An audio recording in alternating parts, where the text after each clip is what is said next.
ఈరోజు దేవుని వాగ్దానము. ఈ స్థలమందు నేను సమాధానం నిలుపనని గ్రహించదను. హగ్గయి 2వ అధ్యాయము 9వ వచనము. దేవుని ప్రేమించి ఆయనను మరొక సేవించేవారు ఎక్కడున్నా వారు అడుగుపెట్టిన స్థలము దీవింపబడినట్లు దేవుడు చేస్తాడు. దేవుని ప్రేమించే వ్యక్తిగా నీవు ఉంటే నీవు నిలిచే స్థలమును దేవుడు ఆశీర్వదిస్తాడు.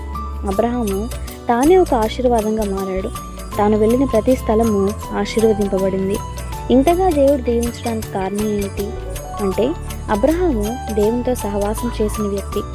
అతను దేవుని చిత్తం ఎరిగి ప్రవర్తించినవాడు. ఆయన సన్నిధిలోని ఆశీర్వాదముల మీద అబ్రహాముకు మోజు లేదు, కానీ అతనికి దేవుడే ప్రపంచము. ఆయన సహవాసంలోని మాధుర్యము అతనికి ప్రియము. ఈరోజు దేవునితో నీ సహవాసము ఎలా ఉన్నది? దేవుని సహవాసము అవసరతల కోసమేనా? అవసరతలు తీరుట కొరకు మాత్రమే నీవు దేవునితో సహవాసము చేస్తే నీ అవసరాలు తీరుతాయి, కానీ అబ్రహాము వలె ఆశీర్వాదంగా నీవు మారవు.